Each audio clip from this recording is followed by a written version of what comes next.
Esta historia continúa algunos años después del enfrentamiento de Godzilla y Kong vs Scar King, años en los cuales habría una gran calma y lo que algunos humanos denominaban como la época de hibernación de los Kaijus. Otros tantos humanos consideraban que esta aparente paz no era más que la calma antes de la tormenta, pues mientras que la mayoría de Kaijus de la superficie estaban dormidos y Kong gobernaba la tierra hueca, la humanidad se preparaba para la guerra más grande que estos habían enfrentado, pues estos crearían cientos de armas lo suficientemente poderosas para acabar con la vida de los Kaijus, creando armaduras gigantescas las cuales las habían llamado Jaegers. Mientras tanto, un grupo de Monarca había sido mandado a verificar si el lugar donde sucedió el enfrentamiento entre Godzilla y Destoroyah estaba listo para ser rehabitado, pues durante su enfrentamiento Godzilla había liberado niveles muy altos de radiación, los cuales contribuyeron a la derrota de Destoroyah, pero también esto hizo que la zona se volviera inhabitable para la humanidad, aunque pese a eso algunos estudios recientes mostraban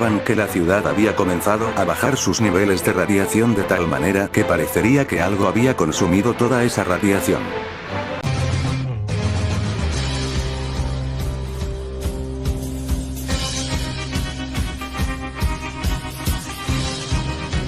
El equipo especial de Monarca entraría en acción, notando que en efecto la radiación había desaparecido casi por completo, pues solo en el centro de esa ciudad los niveles de radiación continuaban siendo riesgosos para la supervivencia de la humanidad, aunque esto no evitaría que Monarch quisiera descubrir lo que había pasado con la radiación, por lo que días después estos equiparían a un grupo de agentes con trajes antirradiación, los cuales serían mandados a investigar el centro de la ciudad a la vez que estos les informarían que en ese lugar no tendrían señal para comunicarse por los niveles de radiación, así que estarían solos, algo que si bien los preocuparía a estos, decidirían entrar de todos modos adentrándose al lugar, aunque para su sorpresa la radiación que se encontraba en esa zona había casi desaparecido, aunque estos decidirían entrar a un edificio el cual indicaba que todavía había algo de radiación en su interior, pero para su sorpresa estos verían que al interior del edificio se encontraba una planta de proporciones gigantescas, midiendo cerca de 30 metros de altura. Con esta sorpresa estos se irían del lugar para informarle de la situación a Monarch, aunque uno de ellos decidiría quedarse consiguiendo cortarle un trozo a la planta, aunque en ese momento toda la ciudad comenzaría a temblar, pues la planta comenzaría a avanzar con ayuda de sus raíces. Ese acto conseguiría llamar la atención de Godzilla, el cual comenzaría a moverse hacia ese lugar. Mientras tanto la planta gigantesca trataría de moverse hacia otro lugar que tenga una radiación lo suficientemente grande para que ésta se alimentara de ella, aunque la llegada de Godzilla la detendría. En ese momento Godzilla, sin ningún tipo de piedad, se lanzaría contra la planta tirándola al suelo al mismo tiempo que este cargaría su aliento atómico, y pese a los esfuerzos de la planta Godzilla le lanzaría su aliento atómico acabando con esta. Acto seguido Godzilla regresaría a las profundidades del océano.